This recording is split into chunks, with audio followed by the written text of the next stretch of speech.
কালিকা পুরাণম ষোড়শ অধ্যায় দক্ষযজ্ঞ। ওং নারায়ণং নমস্কৃত্য নরচৈব নরোত্তমং দেবীং সরস্বতীং চৈব ততো জয়মুদীরয়েৎ। ওং নমো নারায়ণ, ওং নমো নারায়ণ, ওং নমো নারায়ণ। মার্কণ্ডেয় বললেন, সতী সহচর শম্ভু সুবর্ণ রজতে বিচিত্র রত্নকন্দর শোভিত বাল ও সূর্য সন্নিভ তুঙ্গ শিখরে সদা সমাগত হইলেন। তথায় স্ফটিক প্রস্তরময় হরিত বৃক্ষরাজি শোভিত বিচিত্র কুসুমলতা ও সরোবরযুক্ত গিরিরাজ নগর সন্নিভ শিখরাংশে বিশধ্বজ সতীসহ বহুদিন বিহার করিলেন।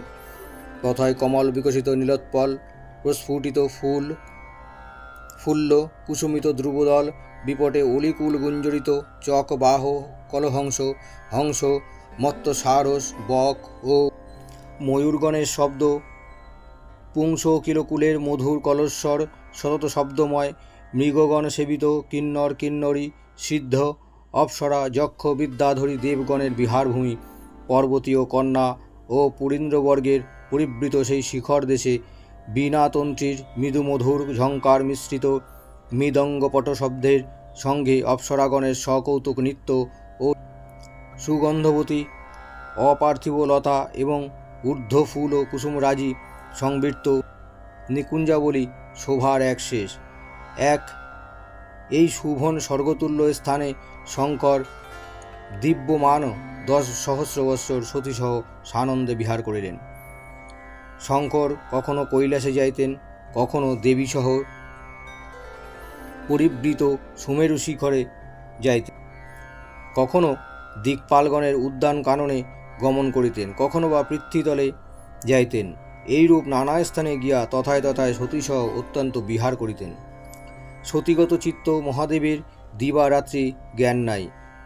বেদ তপস্যা সাম দাম আদি মনে পড়ে নাই। কেবল সতীর প্রতিবিধানই তাহার কর্তব্য কার্য হইল। সতী সকল স্থানে সকল সময়ে একমাত্র শিবমুখী দেখিতেন মহাদেবের ও সর্বত্র কেবল দাক্ষায়ণী বদনী হেরিতে লাগিলেন। শিব দাক্ষায়ণী এইরূপে পরস্পর সংসর্গে ভাব ও জলসেবন দ্বারা পরস্পর অনুরাগ বৃক্ষ বর্ধিত হইতে লাগিল। এই সময়ে ত্রিভুবন হিতকারী দক্ষ সর্বজীবন মহাযজ্ঞ করিতে আরম্ভ করিলেন। সেই যজ্ঞে ৮৮ সহস্র ঋক হোত্রীকার্যে ব্যাপৃত ৪৪ সহস্র দেবঋষি উদ্গাতা নারদ প্রভৃতি বহুতর ঋষি অথর্বযুক্ত এবং হোতা সর্বদেবগণের স্বয়ং বিষ্ণু এই যজ্ঞের অধিষ্ঠাতা, স্বয়ং ব্রহ্মা ইহার বেদ বিধি প্রদর্শক। এই যজ্ঞে সকল দিকপাল দ্বারপাল ও রক্ষক তথায় মূর্তিমান স্বয়ং যজ্ঞ উপস্থিত হন। ধরামণ্ডল যজ্ঞবেদী হইল। সেই যজ্ঞ মহোৎসবে শীঘ্র শীঘ্র রাশি রাশি হবি গ্রহণ করিবার জন্য স্বয়ং অগ্নি সহস্র সহস্র নিজ দেহ প্রকাশ করিলেন। একৈকি পবিত্র পানি মারিচি প্রভৃতি ঋষিগণ এই কার্যের প্রধান সহায় হন। তাহারা সামধ্বনি মন্ত্র দ্বারা সর্বত্র অগ্নি প্রজ্বলিত করিলেন। সপ্তঋষি দিগ্বিদিক ভূমণ্ডল গগন শ্রুতিস্বরে সম্পূর্ণ করত সামগান করিলেন। সুমহাত্মা দক্ষ এই যজ্ঞের বরণ করেন নাই এমন কেহই ছিল না।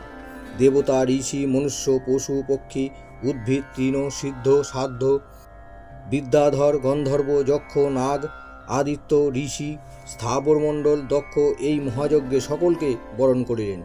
কল্প মন্বন্তর যুগ বর্ষ মাস দিবস রাত্রি কলা কাষ্ঠা নিমেষ আদি সকলেই দক্ষকৃত বৃত্ত হইয়া তথায় সমাগত হইলেন। মহর্ষি রাজঋষি দেবর্ষি পুত্র আমর্ত্য সৈন্য সমবিবাহারে নৃপতি এবং বসু প্রমুখ গণ দেবতা সকলেই দক্ষ কর্তৃক বৃত্ত হইয়া যজ্ঞে গমন করিলেন।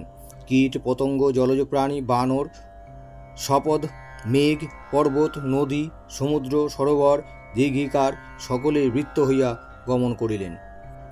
পাতালবাসী অসুর এবং দেবতুল্য সমস্ত রমণীয়গণ তথায় গমন করিলেন। তাহারা সকলেই দক্ষের যজ্ঞে স্ব স্ব হবিভাগ গ্রহণ করিবার জন্য তথায় গমন করিলেন।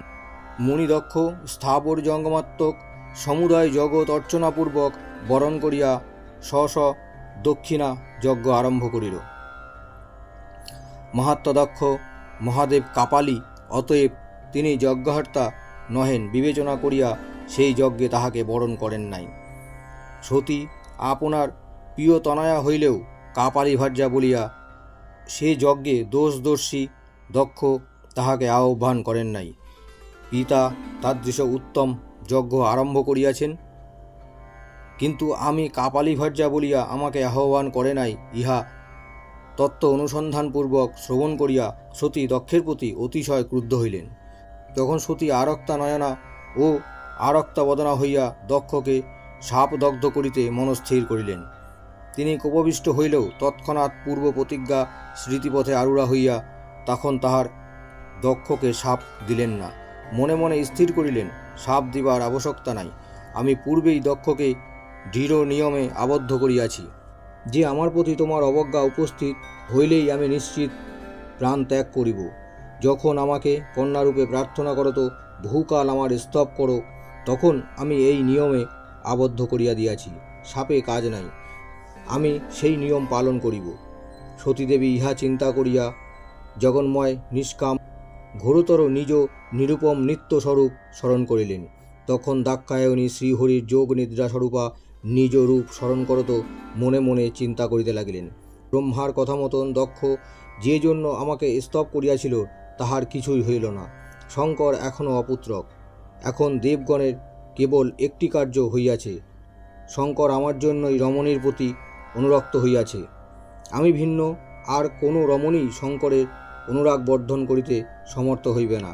অতএব শিব অন্য রমণীকে গ্রহণ করিবেন না, তথাপি আমি পূর্বকৃত প্রতিজ্ঞাবশত এই দেহ ত্যাগ করিব। তৎপর ত্রিভুবনের হিতার্থেই আমি পুনরায় এই হিমালয়ে প্রদুর্ভূত হইব। পূর্ব হইতে শম্ভু সুগৃহস্থ রমণীয় হিমালয় প্রস্তরে আমার সহিত বহুকাল বিহার করিতে প্রীতিযুক্ত আছেন। তথায় চারবাঙ্গী ব্রহ্মচারিণী মেনকা দেবী পর্বতবংশীয়দিগের মধ্যে সুশীলা এবং পুরো স্ত্রীবর্গের মধ্যে প্রধান। তিনি আমাকে মার ন্যায় সামঞ্জস্যভাবে সকল কার্য করিতে বলেন। তাহার উপর আমার বড় অনুরাগ হইয়াছে, তিনি আমার মা হইবেন। আমি পর্বতবংশীয় কন্যাগণের সহিত বহুকাল বাল্যক্রীড়া করত মেনকা দেবীর পরমানন্দ সম্প্রদান করিব। তৎপর আমি পুনরায় শিবের অতি প্রিয়তমা ভার্যা হইব। তখন আমি উপায় দ্বারা নিশ্চয় দেব কার্য সমাধান করিব। দাক্ষায়ণী এই রূপ চিন্তা করত, দক্ষের নিদারুণ কর্ম স্মরণ করত ঘোর রোষে বেশে জ্বলিয়া উঠিলেন। তখন কোপারক্ত নয়না সতী যোগ বলে শরীরের সকল দ্বার রোধ করিয়া কুম্ভক করিলেন। সেই মহাকুম্ভকে তদীয় প্রাণবায়ু ব্রহ্মরন্ধ্র ভেদ করিয়া নির্গত হইল। অন্তরিক্ষ স্থিত দেবতা সকল তাহার প্রাণ ত্যাগ করিতে দেখিয়া শোকাশ্রুপূর্ণ হাহাকার করিয়া উঠিলেন। অনন্তর সতীর ভগিনী তনয়া বিজয়া তাহাকে দেখিতে আসিয়া তিনি সতীকে মৃত দেখিয়া শোকবেগে মুহূর্ষ আর্তনাদ করিতে লাগিলেন। হা সতী, কোথা গেলে? হা সতী, তোমার এ কি হইল? হা মাসি, এখন এইরূপ উচ্চস্বর আর্তনাদ করিতে লাগিলেন। সতী, তুমি অপ্রিয় শ্রবণে প্রাণত্যাগ করিলে, আর আমি ঈদৃশ ঘোর অপ্রিয় স্বচক্ষে দেখিয়া জীবন ধারণ করিব কি রূপে? বিজয়া করতল দ্বার বারংবার সতীর মুখমার্জনা এবং এই রূপে সকরুণ বিলাপ করত তাহার মুখ আঘ্রাণ করিতে লাগিলেন। নয়নজলে সতীর বক্ষস্থল বদনমণ্ডল অভিষিক্ত করত করযুগল দ্বারা তদীয় কেশপাশ উন্মিলিত করিয়া তাহার মুখ নিরীক্ষণ করিতে লাগিলেন। শোকাকুলেন্দ্রিয় বিজয়া মস্তক উন্মিলিত ও অবনমিত করত মস্তকে ও বক্ষস্থলে করাঘাত করিতে লাগিলেন। আর আরশ্রুপূর্ণ কণ্ঠে বিজয়া এই কথা বলিতে লাগিলেন, তোমার জননী বীরিণী তোমার এই মৃত্যু সংবাদ পাইয়া শোকাবেগে জীবন ধারণ করিবেন কি রূপে? দেখিতেছি তিনি প্রাণ ত্যাগ করিবেন। তোমার পিতা তাদৃশ নির্দয় এবং ক্রূর কর্মা হইলেও তোমার মরণ সংবাদ শুনিয়া প্রাণ ধারণ করিবেন কি রূপে? দক্ষ তোমার প্রতি নিজকৃত নৃশংস ব্যবহার স্মরণ করিয়া বিশেষ শোকাকুল হইবেন। দক্ষ যাজ্ঞিক হইয়াও যজ্ঞ বিষয়ে মূর্খ, তিনি যজ্ঞে প্রবৃত্ত হইয়াছেন কেন? তিনি শ্রদ্ধাশূন্য বুদ্ধিহীন যজ্ঞ করিতে সমর্থ হইবেন বা কী রূপে? আমি অত্যন্ত রোদন করিতেছি। হায় মা, আমাকে উত্তর দাও। নির্দয়, আমি তোমার শোকে প্রাণকেও শল্য সমান বোধ করিতেছি। তুমি কি কখনো শিবকৃত কোনো অপ্রিয় কার্য স্মরণ করিয়াছ, তাই রৌষাবেশে আমার সহিত কথা কইতেছ না? সেই চক্ষু, সেই বচন, চতুরাময়ী বদন, সেই তোমার নাসিকা, ইহাদিগের বিভ্রম কোথায় গেল? তোমার হাস্য কোথায় গেল? তোমার বিভ্রমহীন নয়নযুগল নাসিকা এবং ঈষৎ হাস্যহীন মুখ দেখিয়া মহাদেব সহিয়া থাকিবেন কিরূপে? আমি এই শিবের আশ্রমে আসিলে কে আমায় মা হাসিতে হাসিতে বারবার মধুর সত্য কথা বলিবে? মা, তোমার ন্যায় বন্ধু ও বান্ধবের স্নেহবতী, প্রীতি ও চিত্ত অনুসরণী সর্বসুলক্ষণা আর কোন রমণী হইবে?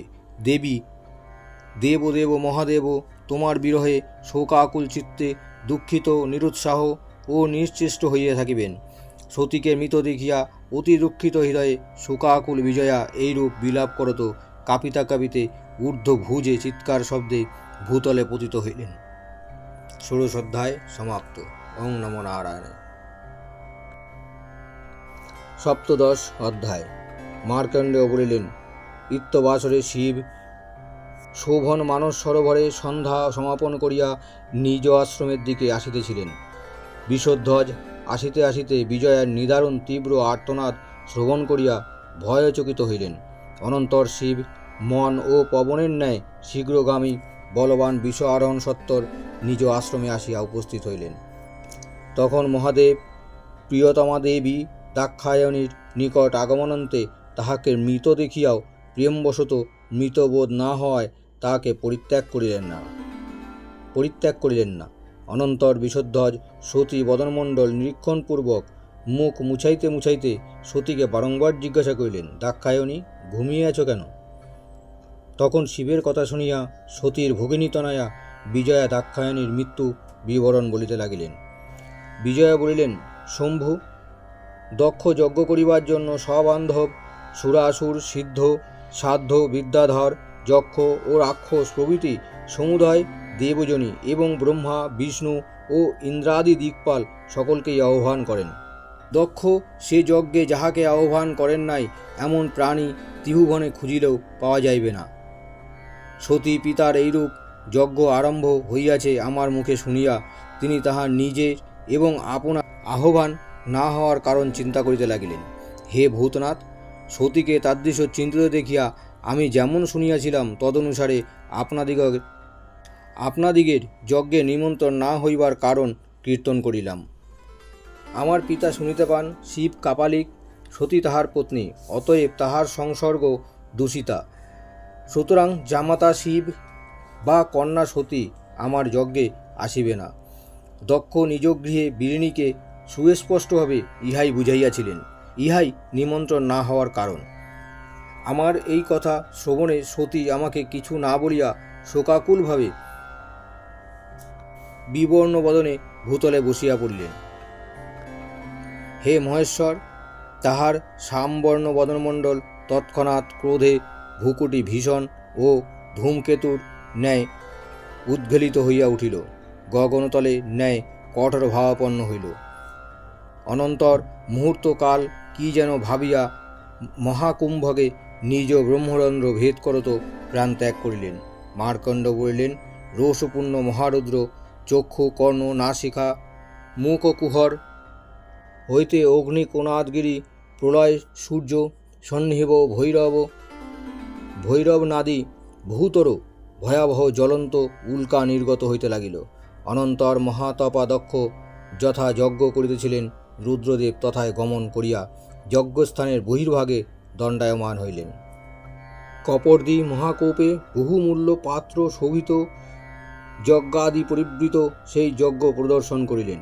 দেখিলেন অজ্জ হোম প্রবৃত্ত হুতাসন চতুর্দিকে প্রজ্বলিত, অজস্র ধ্বজসহ দিকপালগণ সকলেই যথাস্থানে অবস্থিত। বিধাতা এবং বিষ্ণু যজ্ঞস্থলের মধ্যস্থানে। রোষাবিষ্ট দুর্যটি ইহা দেখিয়া দ্বিগুণ ক্রুদ্ধ হইলেন। ইন্দ্র, ভগ সূর্য এবং ভার্যাঘন পরিবৃত চন্দ্র এবং মহর্ষি গৌতম ইহাদিগকে পূর্বভাগে অবস্থিত দেখিলেন। অগ্নি, মরুত, সাধ্যগণ, গরুড়, সনৎকুমার, আত্র এবং ভার্গব ইহাদিগকে অগ্নিকোণে অবস্থিত দেখিলেন। যম, চিত্রগুপ্ত, বিশ্বদেব, অগ্নিবাষ্পাদি, কাব্যবাহারাদি সমস্ত পিতৃগণ, চতুর্বিধ ভূতসমূহ, মঙ্গল গ্রহ, সিদ্ধ, প্রেত, মহর্ষি অগস্ত্য এবং গালব ইহাদিগকে দক্ষিণ দিকে অবস্থিত দেখিলেন। নৈঋত্যরাজ রাক্ষস, পিশাচ, ভূত, মাংসাশী, পশু পক্ষী, ক্ষুদ্রযন্ত্র, কিন্নর, মহর্ষি, মৌদ্গল এবং রাহু ইহাদিগকে নৈঋত্যকোণে অবস্থিত দেখিলেন। সানুচর, বরুণ, কামদেব, বসন্ত, শনিগ্রহ, গ্রুহক, মহাসর্প, গ্রাহক, নক্র, মৎস্য, কচ্ছপ, সমুদ্র, নদ নদী, তীর্থ, মানসাদি সমুদ্র, সমুদয় হ্রদ, গঙ্গা, যমুনা এবং কাম, মধু, বসন্ত, অনুচর সহিত বরুণ, শনিশ্চর ও সমস্ত পর্বত ইহাদিগকে পশ্চিম দিকে অবস্থিত দেখিলেন। সানুচর বায়ু, প্রাণ পঞ্চবায়ু, কল্পবৃক্ষ, হিমালয় এবং মহর্ষি কশ্যপ ইহাদিগকে বায়ুকোণে অবস্থিত দেখিলেন। নকুল বরসহ যক্ষরাজ কুবের, স্থূলকর্ণাদি, সুপ্ত পণ্ডিত যক্ষ প্রভৃতি পর্বত, কমলবৃন্দ, বহুতর ফল ও চতুষ্টি কলা, পদ্মাদিনিধি, বহুতর রত্ন, সুবর্ণ, মানুষ, ধ্রুব, যক্ষ, সোম, বিষ্ণু, অগ্নি, বায়ু এবং প্রত্যুষকে ইহাদিগকের উত্তর দিকে অবস্থিত দেখিলেন। বিষধ্বজ ব্যতীত সকল রুদ্র, বীজ মন্ত্র, বিধি, ক্ষত্রিয়, বৈশ্য, শূদ্র, বিবিধ অন্ন, বৃহিত, তিল এতৎসমুখে ঈশান কোণে অবস্থিত দেখিলেন। ঈশান কোণের পূর্ব দিকে মধ্যস্থলে কঠ ব্রহ্মচারী ব্রহ্মর্ষিকে দেখিলেন। মহর্ষি চারি বেদ ও 6 বেদাঙ্গকে দেখিলেন। শিব নৈঋত্য কোণে এবং পশ্চিম দিকে মধ্যস্থলে শ্বেত পর্বত, সহস্রনাগ পরিবৃত অনন্ত কুষ্মণ্ড বেষ্টিত সপ্তভোগী কেতু, সৌদামিনী বিজলির নানা বর্ণ জলদাবলী এবং কিরিণী সহিত ঐরাবত প্রভৃতি দিগ গজবিন্দকে দেখিতে পাইলেন। মহারুদ্র দূর হইতে এই মহাসমৃদ্ধ সমুজ্জ্বল যজ্ঞস্থান অবলোকন করিয়া সত্বর বীরভদ্রকে তথায় প্রেরণ করিয়া দিলেন। অনন্তর বীরভদ্র বহু গণ পরিবৃত হইয়া মহাত্মা যজ্ঞ ধ্বংস করিতে প্রবৃত্ত হইলেন। বীরভদ্র যজ্ঞ ধ্বংস করিতে দেখিয়া সর্বদেবগণ পরিবৃত বিষ্ণু তাহাকে নিবারণ করিলেন। বীরভদ্র নিবারিত হইতেছেন দেখিয়া মহেশ্বর রোষ আরক্ত নয়নে স্বয়ং যজ্ঞ স্থানে উপবিষ্ট হইলেন এবং যজ্ঞ ধ্বংস করিতে লাগিলেন। তাহাকে যজ্ঞস্থলে প্রবেশ করিতে দেখিয়া প্রথমেই ভগ তরা সহকারে বাহুযুগল বিস্তার করিয়া রুদ্রদেবের সম্মুখে উপস্থিত হইলেন। তথায় বিষধ্বজ তাহাকে আসিতে দেখিয়া অত্যন্ত ক্রোধে অঙ্গুলির অগ্রভাগ প্রহারে তাহার নয়নযুগল বিনষ্ট করিয়া দিলেন। অনন্তর দিবাকর ভগসূর্যকে নেত্রহীন হইতে দেখিয়া স্পর্ধা সহকারে সত্বর বিরূপাক্ষ রুদ্রদেবের সম্মুখীন হইলেন। অনন্তর মহাদেব নিজ হস্ত দ্বারা সেই সূর্যের হস্ত ধারণপূর্বক দূর করিয়া বিদায় করিয়া দিলেন। অতি রোষাবক্ত যজ্ঞ অভিমুখে গমন করিতে লাগিলেন। তৎপর মার্কণ্ডেয় বিশাল ভুজযুগল বিস্তার করিয়া হাস্যকরত আগমনপূর্বক বলিলেন, এসো আমি তোমার সহিত যুদ্ধ করিব বলিয়া তাহার সম্মুখীন হইলেন। মার্তণ্ড হাস্য করিতেছিলেন। সময় বুঝিয়া বিষধ্বজ অতিশয় কোপবেগে চপেটাঘাত দ্বারা তাহার মুখের এক দন্ত পংক্তি নিপাতিত করিয়া দিলেন। যে যে দেবতা ও ঋষি তথায় ছিলেন মার্তণ্ডকে দন্তহীন এবং ভগসূর্যকে নেত্রহীন দেখিয়া তাহারা সকলেই পলায়ন করিলেন। মহাদেব অত্যন্ত ক্রোধে সমুদয় দেবদেবীকে তাড়াইয়া মৃগরূপে পলায়ন পর যজ্ঞকে অনুসরণ করিতে লাগিলেন। যজ্ঞ আকাশপথে ব্রহ্মলোকে প্রবিষ্ট হইল। ক্রুদ্ধ বিষধ্বজ তথায় প্রবেশ করিলেন। রুদ্র ভীত যজ্ঞ ব্রহ্মলোক হইতে অবতরণপূর্বক নিজ মায়া বলে সতী শরীরে প্রবিষ্ট হইলেন। তখন যজ্ঞ অনুগামী রুদ্র মৃত সতীর সমীপে গিয়া তাহার মৃত শরীরকে দেখিতে পাইলেন। তখন মহাদেব দক্ষ দুহিতা সতীকে মৃত দেখিয়া যজ্ঞের কথা ভুলিয়া গেলেন এবং শবদেহের পার্শ্বে বসিয়া সতীর জন্য অত্যন্ত শোক করিতে লাগিলেন। শূলপাণি সতীদেবীর বহুবিধি গুণাবলী চিন্তা করিয়া তাহার দশনপঙ্ক্তি শোভিত কমলাসন্নিভ মুখমণ্ডল, অরুণাঞ্চল বসন ও ভুরুযুগল দর্শন করিয়া অত্যন্ত শোকে ব্যাকুলভাবে রোদন করিতে লাগিলেন। সপ্তদশ অধ্যায় সমাপ্ত।